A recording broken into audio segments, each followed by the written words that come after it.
সন্তান জন্মদানে অক্ষমতার শাস্তিস্বরূপ যে নিজের ছোট বোনকে সতিনী হিসেবে গ্রহণ করতে হবে এমনটা স্বপ্নেও কখনো ভাবেনি চারুলতা। কিন্তু ভাগ্য তাকে আজ এমন একটি কঠিন পরিস্থিতির সম্মুখে দাঁড় করিয়েছে, তার ভাবতেই কষ্ট হচ্ছে।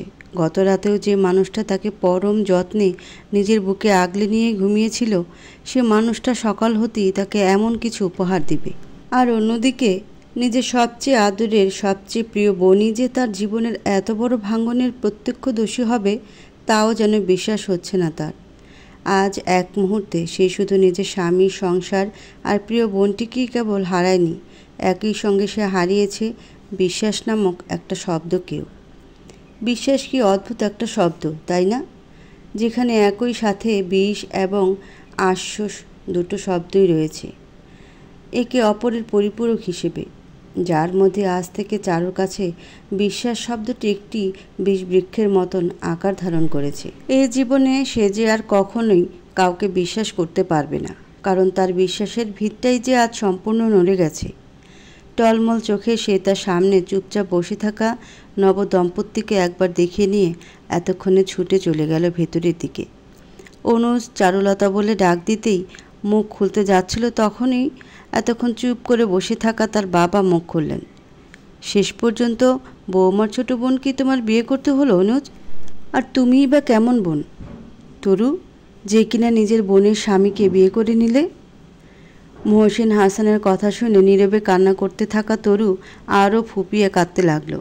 এতে করে মহসিন হাসান আরও কিছুটা বিরক্তিকর গলায় বললেন, যা করার তো তা করেই ফেলেছ, এখন আর কেঁদে কী হবে? তখন অনুজ তার বাবাকে উদ্দেশ্য করে বলে, বাবা, তরুর এতে কোনো দোষ নেই, যা করার বা যা হয়েছে সবটাই আমার ইচ্ছেতেই হয়েছে, তোমরা শুধু শুধু ওকে দোষারোপ করো না। ছি অনুজ, তোমার এতটা অধপতন হয়েছে যে ঠিক ব্যাঠিক সব ভুলে গেছো? শেষ পর্যন্ত নিজের বোনের মতন শালিকেই বিয়ে করে ঘরে তুললে। ছি, তুমি এমন ছি ছি করছো কেন? বৌমা আর তরু তো আর আপন বোন নয় যে অনুজ তাকে বিয়ে করতে পারবে না। আর তোমার ছেলে যথেষ্ট ক্ষমতা আছে দুটো বউর খরচ একসাথে চালানোর। বড় বৌমা সব কিছু ঠিকঠাক চললেই তো হলো। অনুজের মা তরুর মাথায় হাত বোলাতে বোলাতে কথাগুলো বলল, মেয়েটাকে ধমকে ভয় পাইয়ে দিচ্ছ কেন? দেখো অনুজের মা, তুমি যে বৌমাকে বিশেষ পছন্দ করো না তা আমি জানি, তাই বলে এতটা পক্ষপাতিত্ব করছো দেখে আমি অবাক হচ্ছি। তুমি তো বৌমাকে পছন্দ করে এ বাড়ির বউ করে এনেছিলে আমার অমতে, আজ সে তোমারই চক্ষুশূল হয়ে গেল যে তার সাজানো সংসার ভাঙতেও তোমার একটুও খারাপ লাগছে না? আমি তো আর আগে থেকে জানতাম না ওই মেয়ে একটা আটখুড়ো। জানলে কখনো ওকে এ বাড়ির বউ তো দূরের কথা, বাড়ির আশেপাশেও জায়গা দিতাম না। নাকশিটকে অনুজের মা রহিমা এই কথাটি বলতেই অনুজ তার মাকে বলল, মা, তোমাকে কতবার বলেছি চারুলতাকে এসব না বলতে, সবটা তো তোমার ইচ্ছে মতনই হচ্ছে, এবার অন্তত ওই মেয়েটাকে একটু রহম করো। বলেই সে হন হন করে বেরিয়ে গেল ড্রয়িং রুম থেকে। এক এক করে রুমের প্রতিটি কোণ থেকে নিজের ছোট্ট থেকে ছোট্ট সকল জিনিসপত্র একত্র করে মেঝেতে রাখছে চারু। 3 বছরের সাজানো সংসার, সাজানো ঘর যে তার আর নিজের নেই। বিয়ের পর থেকে অনুজের রুমটার উপর তার যে অধিকার ছিল, আজ থেকে তা যে আর তার নেই। তার অনুজই যে এখন ভাগ হয়ে গেছে অন্য কারো মাঝে। আজ থেকে এ ঘর, এ সংসার, এমনকি অনুজের উপরেও যে অন্য কারো অধিকার তৈরি হয়ে গেছে। আর সবচেয়ে বড় কথা, সে অন্য কেউটা আর কেউ নয়, তারই আদরের বোন। থাকবে না সে আর এ বাড়িতে, নিজের বাবার বাড়িতেও যাবে না ঠিক করেছে। ইস, মেয়েদের যদি একটা নিজের বাড়ি হতো তবে কত ভালোই না হতো। তখন তাকে আর আত্মসম্মানের হানি করে অন্যের অনুগ্রহ নিয়ে বাঁচতে হতো না। আর চারুর বারংবার মনে হচ্ছে প্রতিটি মেয়ের একটা নিজের বাড়ি থাকার বড্ড দরকার, ভীষণভাবে দরকার। নিজের বাড়ি না থাকলে অন্তত নিজের খরচ চালানোর সামর্থ্যটা থাকার দরকার, যতই বাবার বা স্বামীর অঢেল টাকা থাকুক না কেন। বিপদের সময় নিজের বলতেও কিছু থাকার জন্য একটা মেয়েকে স্বাবলম্বী হওয়া প্রয়োজন। তা না হলে তার যে একটা আত্মসম্মান আছে তা যেন এই সমাজ ভুলেই যায়। ভাগ্য সহায় চারুর যে অন্তত সুখের সাগরে ভেসে নিজের পড়াশোনাটাকে বিসর্জন দেয়নি। আজ এমন দুর্যোগে তার এই পড়াশোনাটা যে কতটা গুরুত্বপূর্ণ তা হাড়ে হাড়ে বুঝছে সে। অবশ্য এ পড়াশোনা শেষ করার পেছনেও অনুজের অবদান অনেক। হয়তো তার এমন একটা দিন আসবে বলেই সেদিন আল্লাহ অনুজকে দিয়ে তার এই উপকারটা করেছে। তাই তো আজ যেদিকে দুচোখ যায় সেদিকে চলে যাবে চারু, কিন্তু আর কারো অনুগ্রহই সে থাকবে না। এসব ভাবতে ভাবতে হঠাৎ করেই চারুর চোখ যায় দেয়াল জুড়ে টাঙানো মস্ত বড় একটা ছবির দিকে। তার আর অনুজের হাস্যোজ্জ্বল মুখগুলো যেন এখনও জল জল করছে ছবিটার মধ্যে। আলাদা একটা প্রাণ আছে যেন ছবিটার মাঝে। অশ্রুসিক্ত চোখে ধীর পায়ে মোহাচ্ছন্নভাবে হেঁটে যায় সে ওই ছবিটার দিকে। ছবিটি তার আর অনুজের হানিমুনে থাকাকালীন তোলা একটি ছবি। বিছিয়ে রাখা মনোমুগ্ধকর জায়গায় ঘোর বর্ষায় বিছানাকান্দির উদ্দেশ্যে গিয়েছিল তারা। কষ্টকর যাত্রার ক্লান্তি নিমিষে চলে গিয়েছিল পাহাড়ের হাতছানিতে। মেঘে ঢাকা পাহাড় যেন ডাকছিল চারুকে, আর সে ডাক কি এড়ানো সম্ভব? পাহাড়ের বুকের মধ্যে ঝর্ণাগুলো থেকে অবিরাম জল পড়ছিল। ওই ঝর্ণাগুলো যেন নিদারুণ উদাসীন ও নির্বিকার। একটা জায়গা যে এরকম নির্বিকার অস্তিত্ব নিয়ে দাঁড়িয়ে থাকতে পারে তা কখনো ভাবেইনি চারু। সভ্যতার বিবর্তন, বিজ্ঞানের জয়যাত্রা, মানুষের দ্রুত পরিবর্তন কোনো কিছুই তাকে স্পর্শ করে না। এই প্রকৃতির কাছাকাছি এসে নিজেকে বড় ক্ষুদ্র ও অপাঙ্কেয় মনে হয়। চোখের ভেতরে জমে থাকা সবটুকু ক্লান্তি নিয়ে পরিত্রাণ খুঁজতে খুঁজতে হাতড়ে বেড়াচ্ছিল চারু। কোথাও যদি দুদণ্ড শান্তির দেখা মেলে। বিছানাকান্দি, আমার শান্তি দিয়েছ তুমি। চারু দীর্ঘশ্বাস নিয়ে চিৎকার করে বলল। চারুর হাস্যোজ্জ্বল মুখ দেখে তার দিকে মুগ্ধতার হাসি নিয়ে তাকিয়েছিল অনুজ। তখনই কোনো এক ভ্রাম্যমাণ ক্যামেরাম্যানের ক্যামেরা বন্দী হয়েছিল তারা দুজন। পরে সন্ধ্যা যখন তারা কটেজের উদ্দেশ্যে ফিরে আসছিল তখনই ওই ফটোগ্রাফার তাদের দাঁড় করিয়ে কয়েকটি ছবি দিয়েছিল। চারু প্রচণ্ড খুশি হয়েছিল ছবিগুলো দেখে, আর চারুর চোখে মুখে খুশির ঝলক দেখে তৃপ্ত হয়েছিল অনুজও। পরে ঢাকায় ফেরার পর এক সন্ধ্যায় সে ছবিগুলোর মধ্য থেকে এই ছবিটি রূপলি কাচের ফ্রেমে বাঁধিয়ে এনে আরেক দফা অবাক করে দেয় অনুজ তার চারুলতাকে। চোখ বুজে চোখে জমা জলটুকু ফেলে দীর্ঘশ্বাস ফেলল চারু। কি সুন্দর ছবির মতন রঙিন ছিল দিনগুলো। এ যেন কোনো এক ঔপন্যাসিকের কলমের আশ্রে লেখা কোনো রূপকথার গল্প ছিল। কত প্রেম, কত মান অভিমান, কত আমোদ প্রমোদের মধ্যে ছিল সেই দিনগুলো। কিন্তু একটা রিপোর্টই যেন কাল হয়ে এলো তার জীবনে। শ্বশুরবাড়ির লোকজন, পাড়া প্রতিবেশীদের কাছে যখন সে ছিল অপয়া, অলক্ষী, আটখুড়ো, অপমানে সে যখন প্রতিনিয়ত শেষ হয়ে যাচ্ছিল, তখন এক সমুদ্র সমান ভালোবাসা নিয়ে তার পাশে ছিল অনুজ। এই একটা মানুষের ভালোবাসায় নিজেকে সামলেছে সে। কিন্তু আজ সে মানুষটাও তাকে পর করে দিয়ে অন্য কারোর সাথে বেঁধেছে ঘর। তার কথাতে যে মানুষটা সত্যি সত্যি বিয়ে করে নেবে, তাও নিজের বোনকে, তা হয়তো সে স্বপ্নেও ভাবেনি। তাই তো এখন তার আর কিছু বলার নেই, সবটা মেনে নেওয়া ছাড়া। আচ্ছা, ভালোবাসলে কি ছাড়া যায়, নাকি মেনে নেওয়া যায়? শ্রাবণীর এই বাড়িধারা যেন তার জীবনে সারা জীবনের জন্য নেমে এসেছে। শ্রাবণের এই কালো ঘনঘটায় সে সব কিছু হারিয়ে ফেলল এক নিমিষে। শ্রাবণ দাঁড়িয়েছে মেঘ ভরা নিঃস্বর্গের বারান্দায়। বৃষ্টির ডোরবেল বাজিয়ে বর্ষার নিঃস্বর্গের আগমনী সংবাদটি দিয়ে দেয় রেশমি জলা কদম, কেয়া, কেতকী, কামিনী, সাদা গন্ধরাজ, জুই, বেলি, হাসনাহেনা প্রভৃতি ফুলের সৌরভ। বর্ষার নিবিড় গুঞ্জরণে চঞ্চল হয়ে উঠল মন। উদাস ভাবনায় ডুবে যায় সত্তার স্পন্দন। খিড়কি জাগা ভোরের উষায় যখন বর্ষণের আবছায়া মুখটুকু জেগে ওঠে, মনে হয় বর্ষার রূপ বাদল দিনের এই ছবিটি এই বাংলার আদি প্রতিচ্ছবি, যার মর্মে প্রকৃতির আবহমানতা এক অনন্য আবেশে লালিত হচ্ছে পৃথিবীর সৃষ্টির সূচনাকাল থেকে। বারান্দায় দাঁড়িয়ে নিজের জীবনের হিসেব কষছে তরু। অনুজের বোন অনুলেখার খালি রুমে তার থাকার ব্যবস্থা করে দিয়েছে অনুজের মা। অনুলেখা আপাতত শ্বশুরবাড়িতে আছে, তাই তার খালি রুমেই তরুর আপাতত থাকার ব্যবস্থা হলো। যদিও অনুজের মা চেয়েছিল তরু যেন আজ থেকে অনুজের রুমেই থাকে, কিন্তু অনুজের করা নিষেধে তিনি সে কাজ আর করে উঠতে পারেনি। তবে সে যাই হোক, অনুজ যে এতদিনে চারুলতার মোহ থেকে বেরিয়ে নতুন করে নিজের জীবনটাকে আবার শুরু করেছে, এতে ওনার শান্তি। আসলে চারুকে ওনার অতটাও অপছন্দ নয়, কিন্তু প্রতিটি মাই চায় তার সন্তান যেন সুখে থাকে। আর তার মতে স্বামী স্ত্রী সম্পর্কের মাঝে সন্তানই হলো একমাত্র মাধ্যম যা তাদের সারা জীবন এক করে রাখে, সংসারী করে তোলে। সেখানে চারুর যখন এটাই সবচেয়ে বড় অক্ষমতা, সেহেতু তার ছেলে কেন সারা জীবন একটা চাপা আর্তনাদ নিয়ে বাঁচবে? তাই তো তিনি মনে প্রাণে চাইতেন তার ছেলে আবার বিয়ে করুক। অবশেষে ছেলের যে মতি ফিরেছে এতেই তিনি মহা খুশি। এখন তরুর গর্ভে যদি তার বংশের বাতি জন্মায় তাহলে তার যেন শান্তি। তরুর জীবনটা আজ একটা ভুলের কারণে সম্পূর্ণ তছনছ হয়ে গেছে। পরিবারের সবচেয়ে ছোট আর আদরের মেয়ে থেকে যে সে আজ সবচেয়ে খারাপ হয়ে গেছে, এটা তরুর বুঝতে একটুও বেগ পেতে হচ্ছে না। কিন্তু সে যে সত্যি নিরুপায় হয়ে এ কাজটা করতে বাধ্য হয়েছে। তা না হলে সে কি কখনো নিজের বড় বোনের সতীন হওয়ার কথা স্বপ্নেও ভেবেছিল? কিন্তু মানুষ যা চায় তা পায় না, যা পায় তা চায় না, এ বাক্যটি যেন আজ তরুর সাথে বড্ড মিলে যাচ্ছে। আচ্ছা, তার আপমনির কি খুব কষ্ট হচ্ছে তার এই কাজে? সে কি আর কোনোদিন কথা বলবে না তার তরু পাখির সাথে? আর জেঠিমাই বা কী করবে সবটা জানার পর? মা বাবা হারানো যে মেয়েকে তারা নিজের মেয়ের চেয়ে কোনো অংশে কম ভালোবাসা দেয়নি, যাকে তারা বড় করেছে, আজ সেই কিনা তাদের মেয়ের জীবনের বিচ্ছেদের কারণ হয়ে গেল।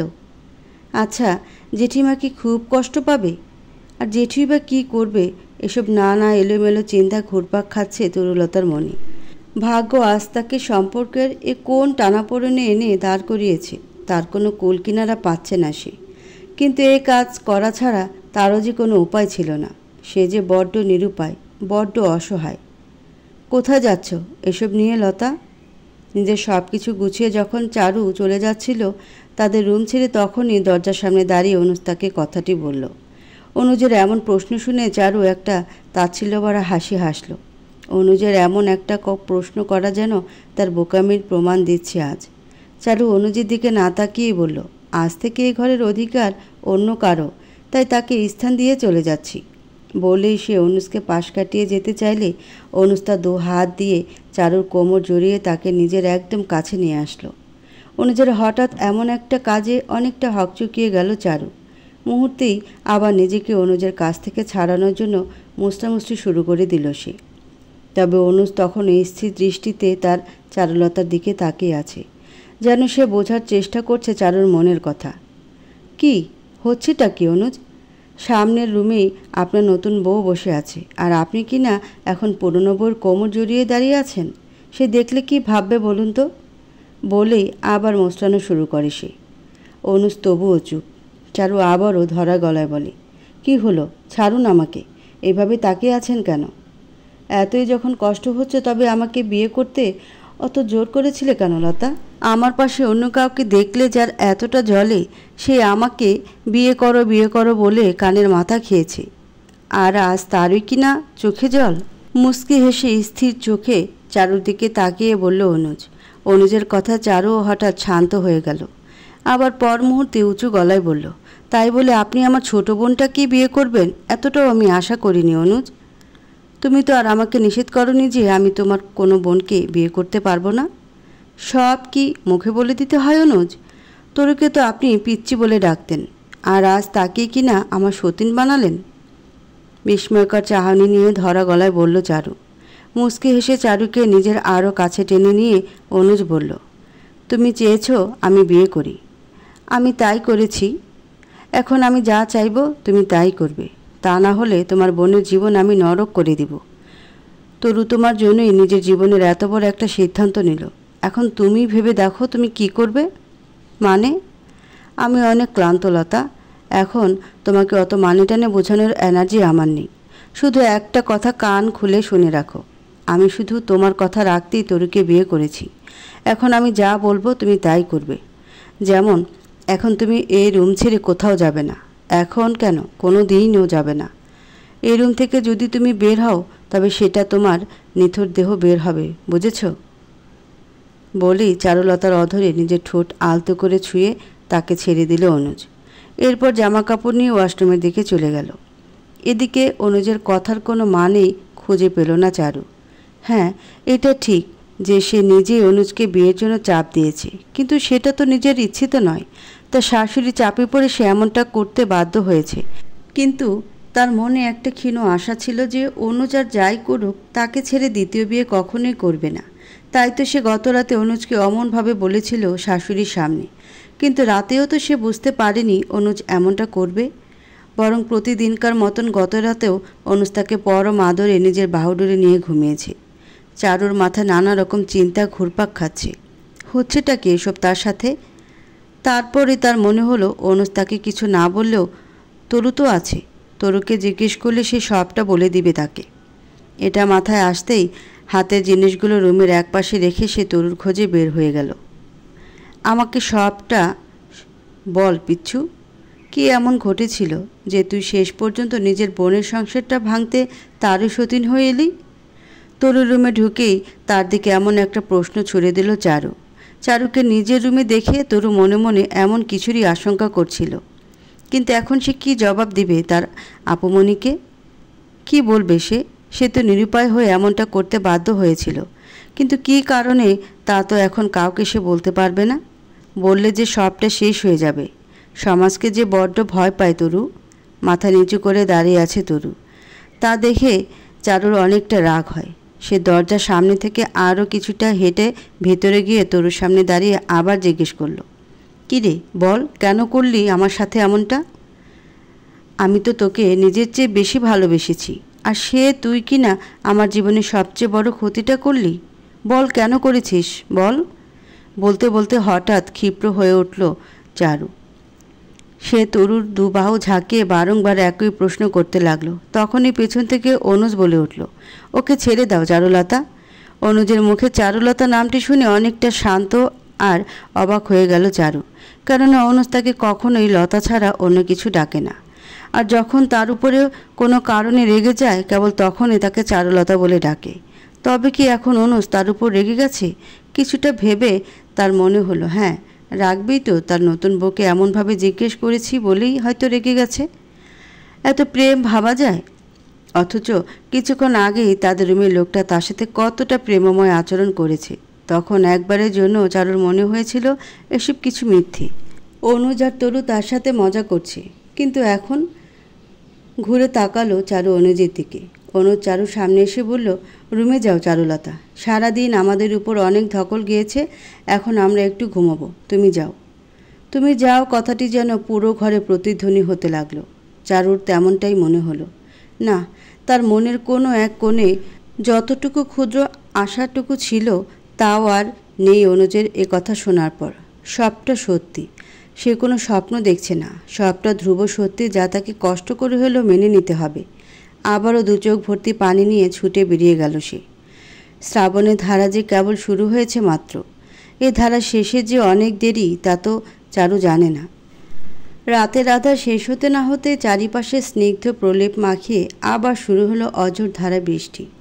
শ্রাবণের বৃষ্টির মৃদঙ্গ সুরে যেন প্রাণে হিল্লোল বয়ে যাওয়ার জোগাড়। যতদূর দৃষ্টি যায় দেখা যায় বিরামহীন বৃষ্টি রিমঝিম ছন্দের তাল বুনছে, যে তালে নিজেকে ছাপিয়ে নিয়ে যেতে মন চায় অনন্য এক সৌন্দর্য। কয়েকদিনের একটানা বর্ষণকে বাংলায় সাঁওতা বলে।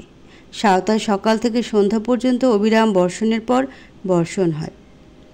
সেই বর্ষণে এলোমেলো পাগলা হাওয়ায় এক পায়ে দাঁড়িয়ে তাকে অনুভব করা যে কতটা প্রশান্তির, তা যে না করেছে সে কখনো বোঝেনি। অন্য কোনো সময় হলে হয়তো আজও চারু তরু দুবোন একে অন্যের সাথে তাল মিলিয়ে এ বর্ষণের সাক্ষী হতো, ঠিক যেমন এতগুলো বছর হয়ে আসছে। কিন্তু অতীতের সাথে বর্তমানের আজ বড্ড ফারাক। তাই তো দু বোন একই ছাদের নিচে থেকেও একে অপরের থেকে কতটা দূরে। সারা রাত নির্ঘুম রাত কেটেছে চারুর। আর কাটবেই বা না কেন? যার ঘর ভাঙে সে কি নিশ্চিন্তে ঘুমোতে পারে? চারদিকে ফজরের আজানের ধ্বনি শোনা যাচ্ছে। পুরোটা রাত সে ঠায় বসে কেঁদেছে নিজের জীবনের এমন আকস্মিক বিপর্যয়ের জন্য। আজানের ধ্বনি কানে আসতে তার গতকাল ভোরের কথা মনে পড়ে যায়। এই তো গতকালও অনুজ এই সময়টা তাকে নিজের বাহু বন্ধনে আবদ্ধ করে বেঘোরে ঘুমোচ্ছিল। আর আজ হয়তো একইভাবে তরুকেও আর ভাবতে পারছে না চারু। তার দম বন্ধ হয়ে আসছে। সে বসা থেকে উঠে নামাজ আদায়ের উদ্দেশ্যে নিজেকে তৈরি করে নিল। এরপর জায়নামাজে নামাজ শেষ করে আল্লাহর কাছে তার কত শত অভিযোগ যা বলে শেষ করা যাবে না। সকাল 7টা। কলিং বেলের অনবরত আওয়াজে রহিমা বেগম উঠে এলেন জায়নামাজের বিছানা থেকে বিরক্ত মুখে। অনুজের মায়ের এটা নিত্যদিনকার অভ্যেস। উনি সকাল 8টার আগে জায়নামাজ থেকে ওঠেন না। আর অনুজের বিয়ের পরেই এই অভ্যেসটা ওনার বেশি করে হয়েছে। সংসারের প্রায় সমস্ত কাজই চারু করে। উনি শুধু বলে দেন কি কি করা লাগবে। আর অন্যদিকে বাসায় ছোটা কাজের লোক দুজন আছে, তারাও 8টার পরে আসে। কিন্তু আজ এতবার কলিং বেল বাজলেও কেউ যখন দরজা খুলল না, তখন তিনি অনেকটা বিরক্ত হলো চারুর উপর। তারপর আবার পরিস্থিতি মাথায় আসতেই বিরক্ত মুখে উঠে গেলেন। দরজা খুলতেই রহিমা বেগম অনেকটা হকচকিয়ে গেলেন দরজার বাইরে দাঁড়িয়ে থাকা মানুষগুলোকে দেখে। বাইরে দাঁড়িয়ে থাকা মানুষগুলো অনুজের মায়ের অভিব্যক্তির তোয়াক্কা না করেই ওনাকে এক প্রকার সরিয়ে বাসার ভিতরে ঢুকে এলেন। এসেই তরু তরু বলে চিৎকার করতে লাগলেন একজন। তরু পরিচিত গলার আওয়াজ পেয়ে দ্রুত অনুলেখার রুম থেকে বেরিয়ে ড্রয়িং রুমে এসে ছুটে এলো। একই সঙ্গে চারু এসে দাঁড়ালো নিশ্চুপভাবে। ডাকতে থাকা আগন্তুক ধীর পায়ে এগিয়ে গেল তরুর কাছে। তরুর সামনে আসতেই তার দু বাহু চেপে ধরে বলল, ছোট থেকে আজ 18 বছর পর্যন্ত এক মুহূর্তের জন্য তোকে নিজের মেয়ে ছাড়া অন্য কিছু কখনো ভাবিনি। নিজের মেয়ের সমস্ত কিছুর ভাগ তোকেও সমানভাবে দিয়ে গেছি, তাই বলে আজ তার স্বামীর ভাগও নিয়ে নিলি তুই তরু? ঠান্ডা গলায় প্রশ্নগুলো করল সামনে দাঁড়িয়ে থাকা মহিলাটি। তরু তার কথা নিশ্চুপভাবে নিজের দিকে তাকিয়ে দাঁড়িয়ে আছে। এই প্রশ্নগুলোর কি জবাব দেবে তা তো সে জানে না, তাই সে চুপচাপ দাঁড়িয়ে আছে। মহিলা আগন্তুক তরুর কোনো প্রত্যুত্তর না পেয়ে আরও জোরে জোরে তাকে ঝাঁকিয়ে প্রলাপের মতন বারে বারে একই কথা জিজ্ঞেস করছে। কেন করলি তরু? কেন আমার মেয়ের জীবনটা শেষ করে দিলি? ওর সুখটুকুও তো সহ্য হলো না? ও স্বামীটাকেও ভাগ করে নিলি? তোর কি ছেলের অভাব হতো? তুই কেন আমার মেয়ের জীবনটা তছনছ করে দিলি? চারুর মা বারে বারে একই কথা বলতে বলতে অনেকটা শ্বাস উঠে যায় তার। চারুর মায়েরা মারাত্মক রকম শ্বাসের সমস্যা আছে। বেশি উত্তেজিত হওয়া ওনার শরীরের জন্য ভালো নয়, সেটা তরুও জানে। তাই সে তার জেঠিমাকে শান্ত হতে বললে চারুর মা তরুকে এক প্রকার ধাক্কা দিয়ে নিজের থেকে সরিয়ে দিল। তাতে তাল সামলাতে না পেরে তরু প্রায় পেছনের একটা টেবিলের ধাক্কা খেতেই যাচ্ছিল, তখনই পেছন থেকে কেউ একজন তাকে জড়িয়ে নেয় নিজের সাথে। তরু নিজেকে সামলে পেছনে মাথা ঘুরিয়ে দেখল অনুজ তাকে ধরে দাঁড়িয়ে আছে। তরু, তুমি ঠিক আছো? কোথাও লাগেনি তো? মাথা নাড়িয়ে না বলল তরু। অবাক হয়ে চারু তার অনুজকে দেখছে। কাল অবধি যেভাবে সে তাকে আগলে রেখেছে সকল কিছু থেকে, সেইভাবে আজ তরুকে আগলে রাখছে। সময়ের সাথে তাহলে সত্যি সত্যি সব কিছু বদলায় তা বুঝে গেল চারু। এদিকে অনুজের উপস্থিতি আরও বিক্ষিপ্ত করে দিয়েছে চারুর মাকে। তিনি অনুজের দিকে এগিয়ে গিয়ে জোর গলায় বলল, আমার মেয়েকে দিয়ে তোমার চলছিল না, সেটা আমাদের বললেই হতো। তা না করে তুমি তারই চাচাতো বোনকে তার সতীন বানিয়ে আনলে অনুজ। আমরা তো বিয়ের সময় আমাদের মেয়ের সকল দায়িত্ব তোমার হাতে তুলে দিয়েছিলাম। এ তোমার দায়িত্ব পালনের নমুনা? আম্মা, আপনি এত অবাক হচ্ছেন কেন? আমি তো আপনার মেয়ের কথাতেই দ্বিতীয় বিয়ে করেছি। বিশ্বাস না করলে তাকে জিজ্ঞেস করুন, সে তো এখানেই দাঁড়িয়ে আছে। চারুর মা অনুজের কথায় নিজের মেয়ের দিকে প্রশ্নবোধক দৃষ্টিতে তাকালো। চারুর মাথা নিচু করে দাঁড়িয়ে থাকায় তিনি বুঝে নিলেন অনুজের বলা কথাই সত্যি। তবুও তিনি দমে না গিয়ে আবার বললেন, তাই বলে তুমি বিয়ে করে নিবে? ও যদি এখন তোমার কাছে আকাশের চাঁদ চায়, তাহলে তুমি কি ওকে তাই এনে দিবে? তুমি কি আমাকে ছেলে ভুলানোর কথা বলছো অনুজ? না আম্মা, আমি আপনাকে কোনো ছেলে ভুলানোর কথা বলছি না। বিয়ের পর থেকে আমি আপনার মেয়ের কোনো আবদার বা ইচ্ছে অপূর্ণ রাখিনি, তাই তার এই চাওয়াটাও পূরণ করে দিয়েছি। আর রইল বাকি লতা আমার কাছে চাঁদ চাইলে আমি তা এনে দেবো কিনা এই প্রশ্ন।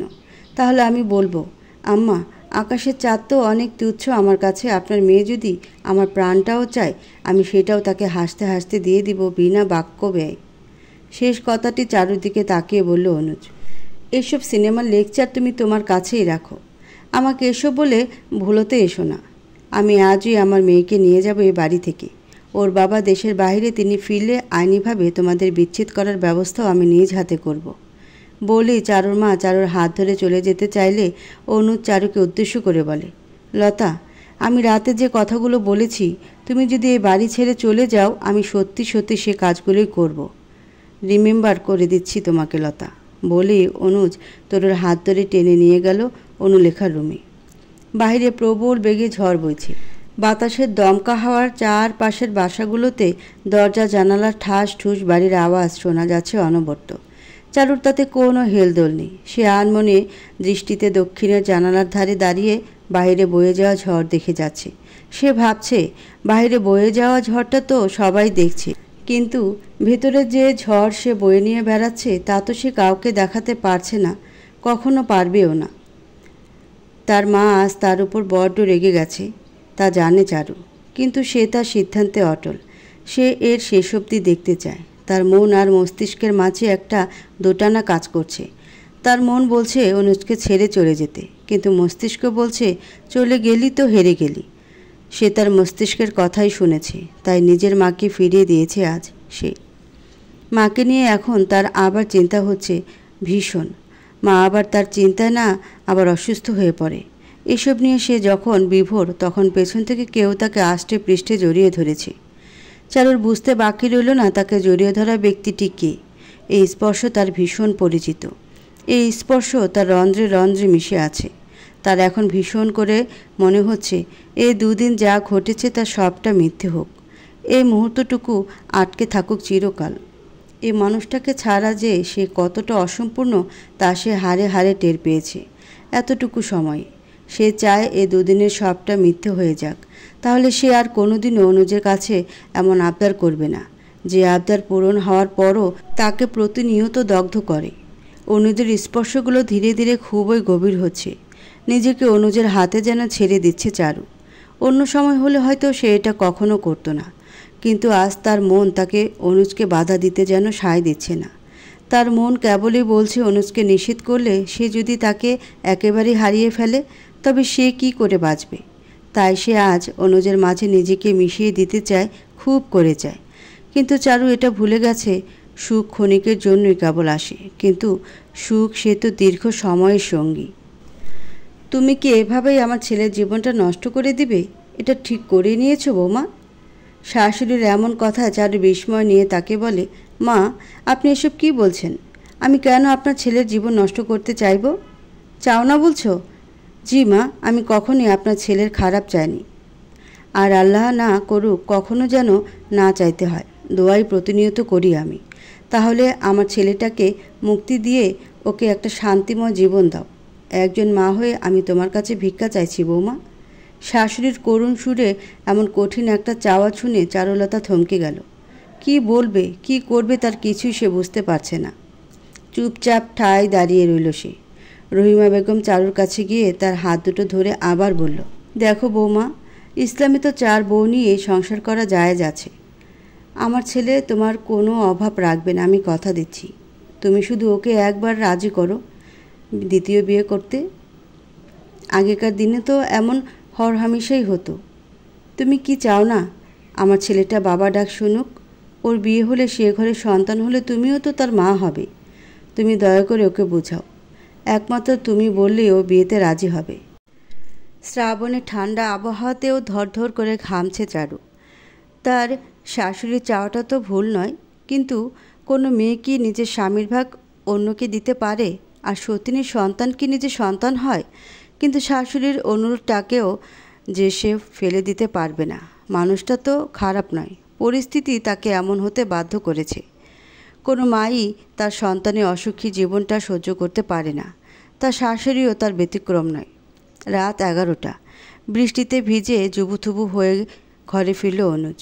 শ্রাবণ মাসের এই এক সমস্যা, হুটহাট করে আকাশ কালো হয়ে বর্ষণ শুরু হয়। সকালে অফিসে যাওয়ার আগে চারু বারবার করে তাকে ছাতা নিয়ে যেতে বলেছে, কিন্তু তাড়াহুড়োতে সে আর ছাতা নিয়ে যেতেই ভুলে গিয়েছে। আর চারুর যে তাকে কী পরিমাণ বকাবকি করবে তা ভেবেই অনুজ আতঙ্কে আছে। মেয়েটা তাকে বড্ড ভালোবাসে, তার একটু অসুবিধাও যেন তার সহ্য হয় না। সারাক্ষণ তার সব কিছুর খেয়াল রাখে। অনুজও তার লতাকে অনেক ভালোবাসে, তাই তো পৃথিবীর সব কিছুর বিনিময়েও সে শুধু তার লতাকে চায়। বাসায় ঢুকে সে সোজা নিজের রুমে গিয়ে শুকনো কাপড় নিয়ে আগে শাওয়ার নিতে ঢুকলো। শাওয়ার শেষ করে সে রুমে এসে ব্যাগ থেকে 2টো কদম ফুল বের করলো। অফিস থেকে আসার পথে ট্রাফিক সিগন্যালের সময় একটা পার্কের গাছে কদমগুলো দেখেছিল সে। তা লতা যে ফুল খুব পছন্দ করে তা অজানা নয় অনুজের।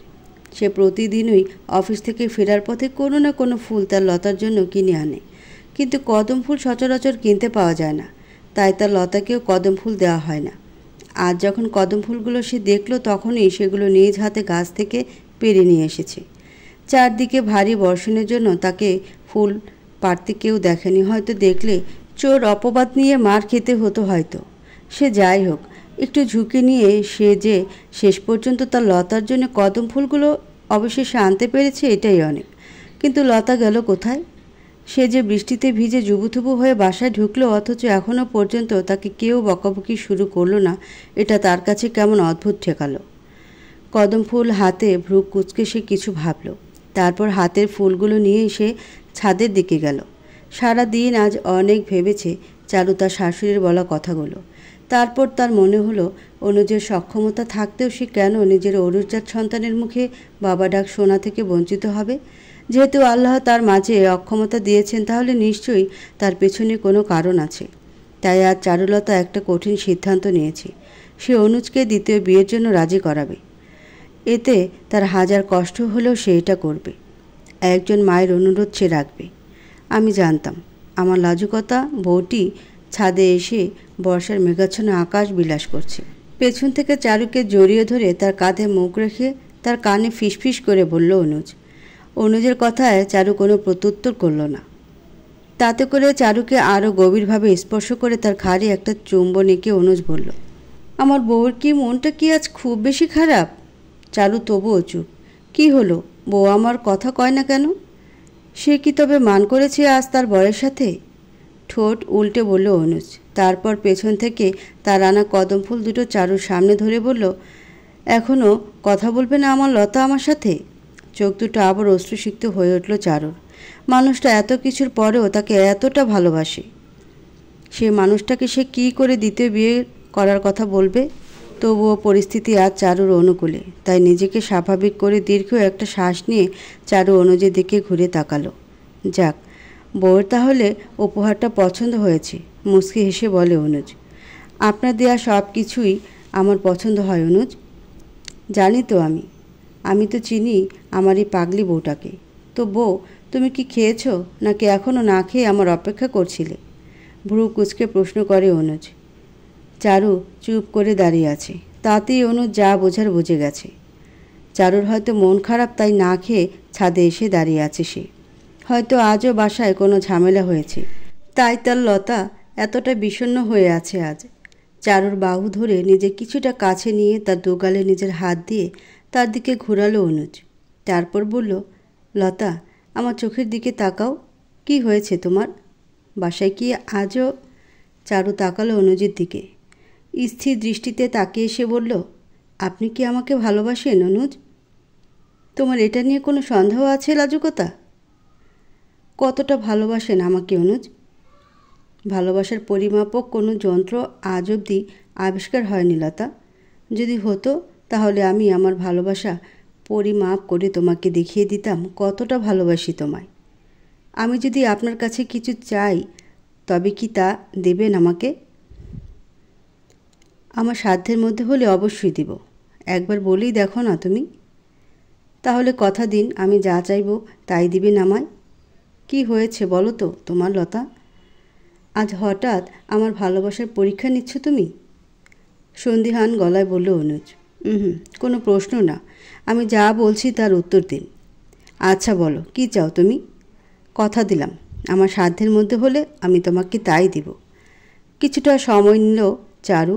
নিজের মনে কথাগুলো গুছিয়ে নিয়ে সে অনুজের চোখের দিকে তাকিয়ে বলল, আপনি দ্বিতীয় বিয়ে করুন অনুজ। আমি চাই আপনি আপনার ঔরসজাত সন্তানের মুখে বাবা ডাক শুনুন। এটা আপনার সাধ্যের মধ্যেই আছে অনুজ। দয়া করে আমাকে আর দোষের ভাগীদার করবেন না আপনি। আমি বড্ড ক্লান্ত দায় নিতে নিতে। একদমই সবগুলো কথা বলে চোখ নামিয়ে নিচের দিকে তাকালো চারু। সে অনুজের প্রত্যুত্তরের অপেক্ষা করছে, কিন্তু অনেকটা সময় পার হয়ে যাওয়ার পরেও অনুজের কোনো সাড়া শব্দ না পেয়ে সে আবার তাকালো অনুজের দিকে। সে দেখল অনুজ এক দৃষ্টিতে তার দিকেই তাকিয়ে আছে। অনুজের দিকে তাকিয়ে তার মনের কথা বোঝার চেষ্টা করলো চারু, কিন্তু অনুজের শান্ত স্থির চোখের ভাষা কিছুই বুঝল না চারু। কিছুক্ষণ পরে অনুজ নিজেই বলল, অনেক রাত হয়েছে, নিচে চলো, ঘুমাতে হবে, কাল আমার অফিস আছে। বলে নিজেই চারুর হাত ধরে নিচে নিয়ে গেল সে। চারু অনুজের কোনো অভিব্যক্তিই বুঝতে পারল না। অনুজের এত শান্ত ভাব যেন সহ্য হচ্ছিল না চারুর, কিন্তু পাল্টা কিছু বলার সাহসও সে পাচ্ছিল না, কারণ সে অনুজের এত নির্লিপ্ততার মানে খুঁজে পাচ্ছিল না। গত রাতের ঘটে যাওয়া কথাগুলো ভাবছিল এতক্ষণ চারুলতা, যে মানুষটা গত রাতেও তার জন্য এত গভীর ভালোবাসা প্রকাশ করেছে, সে মানুষটা যে রাতারাতি এতটা বদলে যাবে তা যেন চারুর মন মানতে চাইছে না। আসলে কাউকে ভালোবাসলে তাকে এত সহজে অবিশ্বাস করা যায় না। আমরা যতই ভালোবাসার মানুষটির কাছে প্রতারিত হই না কেন, সেই আমরাই আবার নিজের মনকে সান্ত্বনা দিয়ে যে হয়তো মানুষটা কোনো পরিস্থিতির চাপে পড়ে এমনটা করেছে। আসলে ভালোবাসা এমনটাই হয়, যেখানে ভালোবাসা থাকে সেখানে অবিশ্বাস শব্দটা আসে না, যাও বা হয় তার ঠুনকো সন্দেহ, যা সময়ের বিবর্তনে আবার তা হারিয়েও যায়। তাই তো চারু তার অনুজকে ছেড়ে একেবারে চলেও যেতে পারছে না, আবার সবটা মানতেও তার বড্ড কষ্ট হচ্ছে। তবুও তার মনের কোনো এক কোণে একটা আশ্বাস আছে যে অনুজ এতটা বদলে যেতে পারে না, কিন্তু বারবার অনুজ তার ভাবনাকে ভুল প্রমাণিত করে। যেমন একটু আগেই তাকে কতটা ভালোবেসে কাছে টেনে নিয়েছিল অনুজ, কিন্তু হঠাৎ করেই তরুর ফোন পেয়ে মানুষটা এক মুহূর্তে তাকে ছেড়ে তরুর কাছে চলে গেল। তাহলে দিন শেষে কি ভালোবাসার রঙও বদলায়? তার ভালোবাসার মানুষটাও কি তবে ধীরে ধীরে বদলে যাচ্ছে? সেও কি তবে তার ভালোবাসার মানুষটিকে হারিয়ে ফেলতে যাচ্ছে নিজের করা বোকামির জন্য? চারুর বুকটা ভারী হয়ে আসে এসব ভাবলে। কি কেন এসব কিছুই যেন একটা বড় ধোঁয়াশা, যার রহস্য সমাধান করতে গেলে আবারও সবটা এলোমেলো হয়ে যাবে। ভোরের আলো ফুটতে জায়নামাজ থেকে উঠে রুমের বাইরে চলে গেল চারু। উদ্দেশ্য রান্নাঘরে যাওয়া। 1 কাপ কড়া লিকার চা এখন তার বড্ড দরকার। টানা 2 দিন পর্যাপ্ত পরিমাণে না ঘুমানো, সাথে মানসিক দুশ্চিন্তা, সব মিলিয়ে মাথাটা হ্যাং হয়ে আছে তার। রান্নাঘরের কাছে যেতেই হাঁড়ি পাতিলের টুংটাং আওয়াজ কানে এলো চারুর। এত ভোরে রান্নাঘরে কে ঢুকতে পারে তা চিন্তা করতে লাগলো সে। না, এত ভোরে মা তো কখনো রান্নাঘরে ঢুকেন না, আর বাবা বা অনুজ তো এ সময় রান্নাঘরে আসবে না। তারা হয়তো মসজিদ থেকে এসে এখন বেঘরে ঘুমাচ্ছে। পরক্ষণই তার মনে হলো হয়তো তরু কোনো কারণে রান্নাঘরে এসেছে। এটাই সুযোগ ভাবল চারু। এখন অনুজ এবং বাসার সবাই ঘুমিয়ে আছে। এই সুযোগে সে তরুর পেট থেকে আসল রহস্যটা হয়তো বের করতে পারবে। তার চিন্তিত মুখে হঠাৎ কিঞ্চিত হাসি ফুটল। খুশি মনে সে রান্নাঘরের দিকে ঢুকতেই অবাকের চরম পর্যায়ে পৌঁছে গেল। এত ভোরে রান্নাঘরে সে অনুজকে দেখবে তা স্বপ্নেও ভাবেনি, কিন্তু সেটা বাস্তবে ঘটছে। অনু চুলের উপর থেকে একটা পাতিল নামিয়ে তা থেকে একটা গ্লাসে দুধ ঢালল। তারপর সে যখন দুধ নিয়ে বের হতে যাবে তখন চারু জিজ্ঞেস করল, হঠাৎ আজ এত সকালে দুধ খেতে মন চাইল আপনার অনুজ? আমাকে ডাকলে আমি দুধ গরম করে দিতাম। আমি ভেবেছি তুমি হয়তো ঘুমোচ্ছ, তাই আর ডাকিনি। তবে দুধটা আমার জন্য নয়, তরুর জন্য। এত ভোরে হঠাৎ তরু দুধ কেন খেতে চাইল? অবাক হয়ে প্রশ্ন করল চারু। ওর পুরো শরীর ব্যথা হয়ে আছে, তাছাড়া রাতে তেমন কিছু খায়নি, তাই ভাবলাম একটু গরম দুধ খাওয়ালে হয়তো সে আরাম পাবে। দ্রুত বলেই অনুজ চারুর পাশ কাটিয়ে চলে গেল রান্নাঘর থেকে। অনুজের কথা শুনে চারুরও তরুর জন্য চিন্তা হতে লাগলো, তাই অনুজের পিছু পিছু সেও অনুলেখার ঘরের দিকে গেল।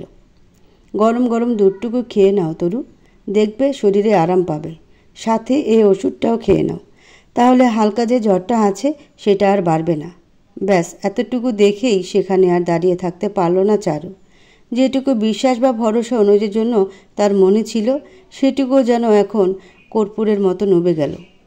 সদ্য গোসল করা, ভিজে চুলে আধো শোয়া তরুকে দেখে চারুরও মনে পড়ে গেল 3 বছর আগে এমনই এক ভোরের কথা, যে ভোরে সে ছিল এবারে নতুন বউ। বাসুরাতের পরদিন যখন তার পুরো শরীর ব্যথায় কুঁকড়ে যাচ্ছিল, ঠিক এমন করে অনুজ তার জন্য দুধ আর ওষুধ এনেছিল, নিজ হাতে খাইয়েও দিয়েছিল। আজ সেই একই ঘটনাগুলো তারই চোখের সামনে তারই ছোট বোনের সাথে ঘটাচ্ছে অনুজ। হঠাৎ করে যেন তার পায়ের নিচ থেকে মাটিটা সরে গেল। তার মনে হলো পুরুষ বুঝি এমনই হয়, তাদের কাছে বুঝি মানসিক চাহিদার চেয়ে দৈহিক চাহিদাটাই বেশি প্রিয় হয়। তা না হলে গতরাতে তার সাথের অসম্পূর্ণ মুহূর্তের সমাপ্তিটা অনুজ কখনোই তরুর সাথে কাটাতে পারত না। না, অনুজ হয়তো ধর্মীয় দৃষ্টিতে কোনো পাপ করেনি, সে যা করেছে তার বিবাহিত স্ত্রীর সাথেই করেছে, কিন্তু সে যে একটা মানুষের মনকে দুমড়ে মুচড়ে গুড়িয়ে দিয়েছে, আজ তা কি অন্যায় নয়? কথায় আছে মন ভাঙা আর মসজিদ ভাঙা নাকি এক সমতুল্য। তাহলে অনুজ তো সেই অপরাধটাই আজ করেছে। বিয়ে যদি করারই হতো, দ্বিতীয় স্ত্রীর সাথে যদি সহবাস করারই হতো, তাহলে সে কেন বারংবার চারুর মনে তার জন্য নতুন করে ভালোবাসার কুড়ি ফুটিয়েছে? আবার সে কুড়িটাকে নিজের হাতে নষ্ট করে দিল এই লহমায়। কাল অবধিও চারুর মনে হয়েছিল সে বুঝি ভুল, অনুজ হয়তো তাকেই ভালোবাসে। কিন্তু না, সে ভুল করেছে। মনে হচ্ছে তার চিন্তাভাবনাগুলো সব ভুল, সব মিথ্যে ছিল। অনুজ তার ভরসা, তার বিশ্বাস সব কিছু একেবারে ভেঙে গুড়িয়ে দিয়েছে আজ। না, আর এক মুহূর্ত সে থাকবে না এবারে। সে ভেবেছিল তার সামনে যা ঘটেছে তার সবটাই হয়তো লোক দেখানো, বানোয়াট। হয়তো অনুজ তাকে শিক্ষা দিতে এমন করেছে। কিন্তু না, সে ভুল ছিল। তার ভাবনাগুলো সব ভুল ছিল। পরিশেষে সব পুরুষগুলোই এক। এরা নতুন শরীর পেলে আর কিছুই চায় না। এরা ভালোবাসার মানেটাই বোঝে না। এরা কেবল দৈহিক চাহিদাটাকেই বোঝে। এত কিছুর পরেও সে কেবল অনুজের ভালোবাসার জন্যই এতটা বেহায়ার মতন এ বাড়ি ছেড়ে যায়নি। তবে এখন তার মনে হচ্ছে সে ভুল করেছে। তার হয়তো চলে যাওয়াটাই উচিত ছিল। নিজের দেহে অক্ষমতা নিয়ে এতটাও আশা করা যায় না। আজ নিজের চোখে যা দেখেছে, যা শুনেছে, তারপরে আর এ বাড়িতে তার হয়তো থাকা উচিত নয়। কারণ তার প্রতি হয়তো অনুজের ভালোবাসাটা আজকাল ফিকে হয়ে গেছে, যা ধীরে ধীরে বড্ড ফিকে হয়ে যাবে। আর সেটা চোরের পক্ষে সহ্য করা মোটেও সম্ভব হবে না। যেখানে আর ভালোবাসাটাই নেই সেখানে তার থাকাটা অনুচিত। তরু, এখন কেমন লাগছে তোমার? আগের চেয়ে অনেকটা ভালো, মুচকি হেসে অনুজের কথার জবাব দিল তরু। যদি খুব বেশি কষ্ট হয় বা খারাপ লাগে তাহলে আমাকে বলো, প্রয়োজনে ডাক্তারের কাছেও নিয়ে যাব। তুমি কোনো দ্বিধা করো না। আচ্ছা, একটা প্রশ্ন করব? আরে একটা কেন, 1000টা প্রশ্ন করো। মুচকি হেসে তরুকে অভয় দিয়ে বলল অনুজ। আমরা যা করছি এতে কিন্তু আপুমনির কষ্ট হচ্ছে। আপনি কি আপুমনির অবস্থা দেখছেন? সে যদি সহ্য না করতে পেরে কোথাও চলে যায় বা কোনো ভুল কাজ। তরুর কথার সমাপ্তি ঘটাতে দিল না অনুজ। তার আগেই তাকে থামিয়ে দিল। এরপর শান্ত গলায় বলল, তুমি শুধু নিজেকে নিয়ে ভাবো, বাকিটা আমি সামলে নিব। তুমি এখন আমার দায়িত্ব। আর আমার কাছে ভালোবাসার আগে সে মানুষটার দিয়ে যাওয়া দায়িত্বটা অনেক বড়। সো তুমি নিশ্চিন্তে থাকো, বুঝলে?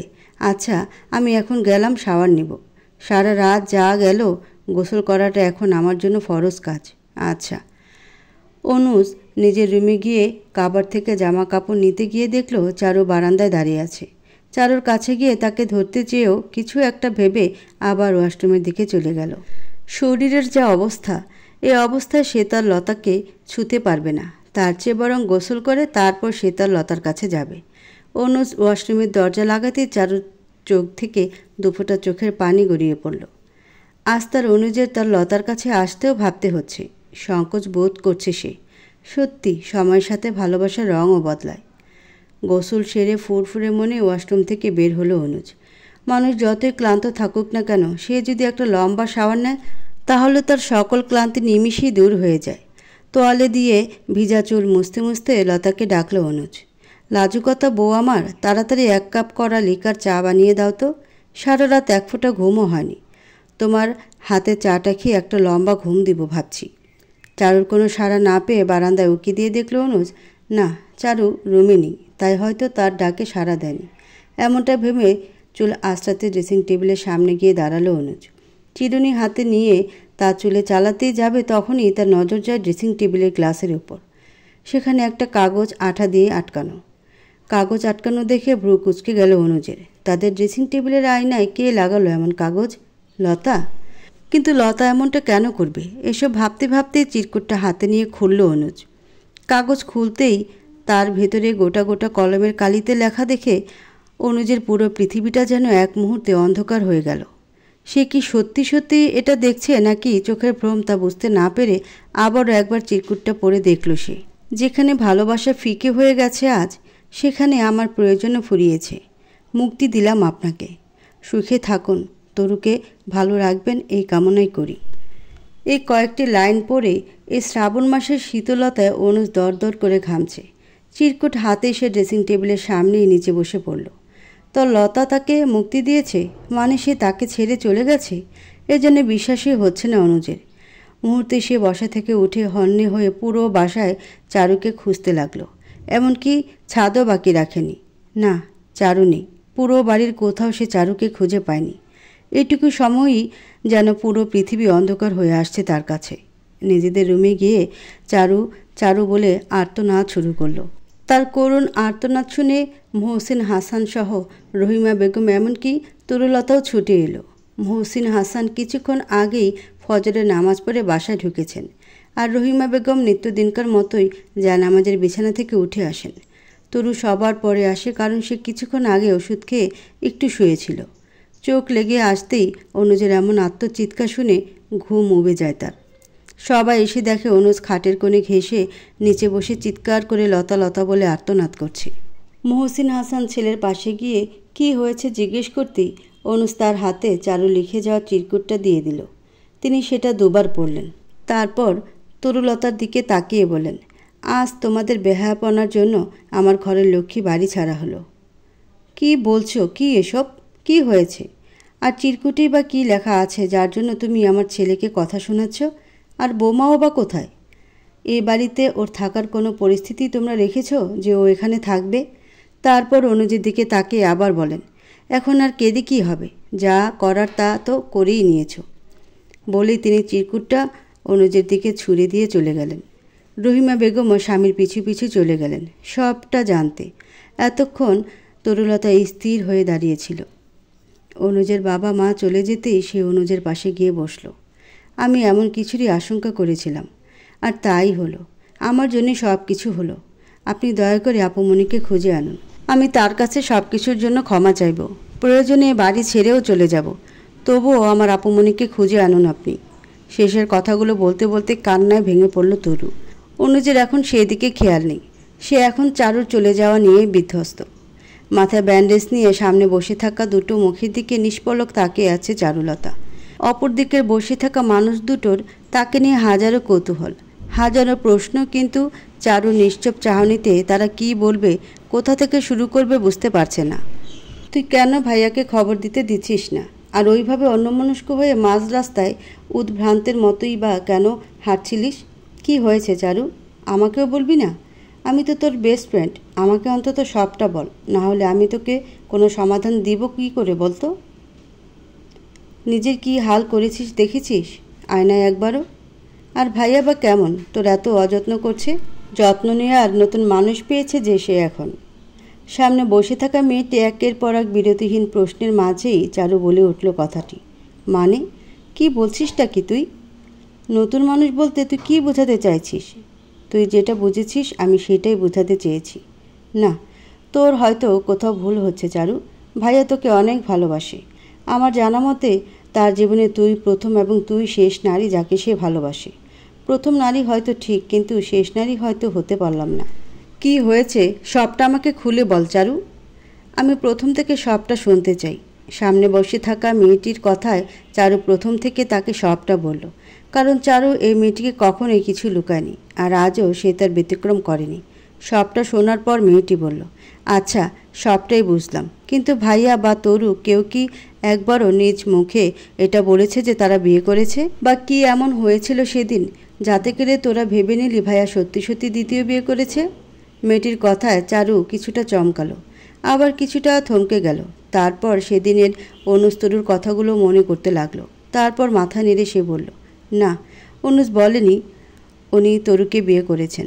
তাহলে তোরা বুঝলি কি করে ভাইয়া বিয়ে করেছেন, তাও আবার তরুকে? ভাইয়া কি বলেছিল সেদিন সেটা বল। আম্মা, তরু আজ থেকে এ বাসায় থাকবে। আজ থেকে ওর সমস্ত দায়িত্ব আমার। চারু যে মর্যাদায় এ বাড়িতে থাকে ঠিক সেই মর্যাদায় তরু আজ থেকে এ বাড়িতে থাকবে। মেয়েটির কথা চারু হুবহু অনুজের বলা কথাগুলো তাকে বলল, কিন্তু এতে বিয়ে করেছে তা তো বলেনি সে। তোরা নিজেরাই বুঝে নিলি সবটা। আম্মা বলেছিল চারু এ বাড়ির বউ। তরু চারুর বোনের মর্যাদা ছাড়া এ বাড়িতে ওরই মতন মর্যাদায় থাকবে মানে? তুমি কি তবে তরুকে বিয়ে করেছ? আমার কথার মানে যদি এটা বুঝো তোমরা, তাহলে সেটাই সত্যি মা। তরুর কোনো অমর্যাদা বা অসম্মান যেন না হয় সেটা খেয়াল রেখো। বাবা আবার কয়েক জিজ্ঞেস করেছিল সে সত্যি তরুকে বিয়ে করেছে কিনা। সে বরাবরই চুপ থেকেছে। আর নীরবতাকে সম্মতির লক্ষণ বলা হয় সেটা তো তুই জানিস। সব ক্ষেত্রে নীরবতা সম্মতি হয় না চারু। আচ্ছা, বিয়ে করেনি সেটা না হয় মানলাম, কিন্তু তরুর সাথে একসাথে রাত কাটানো সেটাকে তুই কি বলবি? তুই কি ভাইয়াকে দেখেছিস তরুর সাথে এক ঘরে রাতে থাকতে? দেখিনি, কিন্তু বলে কিছুটা চুপ হয়ে যায় চারু। মেয়েটি আবার বলে, কিন্তু কি চারু, পুরোটা বল আমাকে।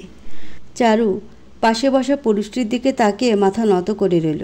এতে করে মেয়েটি বুঝল চারুর হয়তো সংকোচ হচ্ছে ছেলেটির সামনে কথাগুলো বলতে, তাই সে ছেলেটিকে ইশারা করতে সে রুম থেকে বেরিয়ে গেল। তারপর মেয়েটি চারুকে বলে, এবার বল। নির্ভীক চলে গেছে। তখন চারু গতকাল রাত থেকে আজ ভোরের ঘটে যাওয়া সবটা মেয়েটাকে খুলে বলল। এতে করে মেয়েটা কিছুটা সময় নীরব হয়ে ভাবল, তারপর বলে, তোর উচিত ছিল ভাইয়াকে সরাসরি এ বিষয়ে প্রশ্ন করা। তুই কি সেটা করেছিস? না, কিন্তু তরুকে জিজ্ঞেস করতেই অনুজ আমার কথা এড়িয়ে গিয়েছে। মেয়েটি কিছুটা ভেবে বলল, ভাইয়ার সাথে তোর খোলামেলা কথা বলে সবটা ক্লিয়ার হওয়া উচিত ছিল। তা না করে শুধুমাত্র কিছু ঘটনা দেখিয়ে তুই এত বড় একটা সিদ্ধান্ত নিতে পারিস না চারু। চারু কিছুটা সময় চুপ থেকে বলে, আমার মাথা কাজ করা বন্ধ করে দিয়েছে দোস্ত। ঠিক ব্যাঠিক সবটা এলোমেলো হয়ে যাচ্ছে আমার কিছুটা সময় লাগবে নিজেকে সামলাতে। মেয়েটা চারুর মনের অবস্থা বুঝে বলে, আচ্ছা তাহলে তুই সুস্থ হওয়া পর্যন্ত সময় নে। আরও একবার পুরো বিষয়টা ভেবে দেখ, কথা বলে সবটা মিটিয়ে নেওয়া যায় কি না, তারপর না হয় সিদ্ধান্ত নিস। আমি বাধা দেব না। মনে রাখিস, একটা সম্পর্ক গড়তে বা ভাঙতে বেশি সময় লাগে না, কিন্তু সেটাকে সারা জীবন টিকিয়ে নিয়ে যাওয়াটাই হচ্ছে বড় বিষয়। আশা করি তুই আমার কথাগুলো ঠান্ডা মাথায় একবার ভাববি। আমি গেলাম, তোর মেডিসিনের সময় হয়ে গেছে, তার আগে কিছু পেটে দেওয়া দরকার। আমি খাবার নিয়ে আসছি। মেয়েটি উঠে যেতেই তার হাত ধরে টান দিল চারু। আমি যে তোর কাছে আছি এটা আপাতত কাউকে জানাস না। মুচকি হেসে মেয়েটি বলল, ভাইয়াকে আমি জানাবো না। তুই সময় নে, সুস্থ হ, তারপর না হয় কথা হবে। মেয়েটি চলে গেল, আর চারুর মনে আবার জন্ম দিয়ে গেল এক গাদা নতুন প্রশ্নের ছুরি। চারু আবার নতুন ভাবনায় বিভোর হয়ে গেল। তাহলে কি তার দেখায় বা শোনায় কোনো ভুল হয়েছে? অনুজ কি তবে তাকে ঠকায়নি? কিন্তু অনুজ এমনটা কেন করছে? কেনই বা তাকে খোলসা করে কিছু বলছে না? কি উদ্দেশ্য তার? আর তরুই বা এতটা নির্বাক কেন? এমন হাজারো নতুন প্রশ্ন ঘুরপাক খাচ্ছে চারুলতার মনে। সকালে যখন সে অনুজদের বাড়ি থেকে বেরিয়ে এসেছিল তখন সে অনেকটা উন্মাদের মতন রাস্তা দিয়ে হাঁটছিল। আর হাঁটবেই বা না কেন? যার ঘর, মন, বিশ্বাস সব কিছু একসাথে ভাঙে সে কি সুস্থ স্বাভাবিক থাকতে পারে? চারুও পারেনি। আর যার ফলস্বরূপ একটা গাড়ির সাথে ধাক্কা লাগে তার। ভাগ্য ভালো, গাড়িতে থাকা লোকগুলো তার পরিচিত ছিল, তাই তো তারাই ওকে হসপিটালাইজড করে। চারুর শরীরে আঘাত লাগলেও তার তখনও অল্প বিস্তর হুঁশ ছিল, তাই তো সে বারবার তার সেই পরিচিত মুখদের অনুরোধ করেছে তার যেন কাউকে তার কথা না জানায়। চারুর আকুতি ভরা অনুরোধ ফেলতে পারেনি তারা, তাই তো প্রাথমিক চিকিৎসা শেষে তারা তাকে তাদের বাসাতেই নিয়ে এসেছে। এরপর বাকিটা উপরিউক্ত। আজ টানা 7 দিন লতার মুখটা দেখেনি অনুজ। পাগল প্রায় অবস্থা এখন তার। কোথাও খুঁজতে বাকি রাখেনি সে।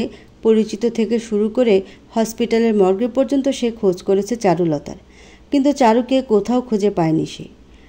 উদ্ভ্রান্তের মতন জীবন কাটছে তার। মধ্যরাতে আজ বাসায় ফিরেছে সে। নিজেদের রুমটাতে ঢুকলে তার ভেতরটা হাহাকার করে ওঠে। হাজারো স্মৃতি ঘেরা রুমটায়, কিন্তু যাকে ঘিরে এত স্মৃতি সে মানুষটাই আজ নেই। কোথায় আছে চারু? কোথায় গেল তার লতা তার উপর অভিমান করে? কোনো খারাপ কিছু যে হয়নি এটা তার মন বারবার বলছে, তবু অবাধ্য মন বারংবার কু ডেকে চলেছে। তার কেবলই মনে হচ্ছে সে বুঝি তার লতাকে চিরকালের মতন হারিয়ে ফেলবে।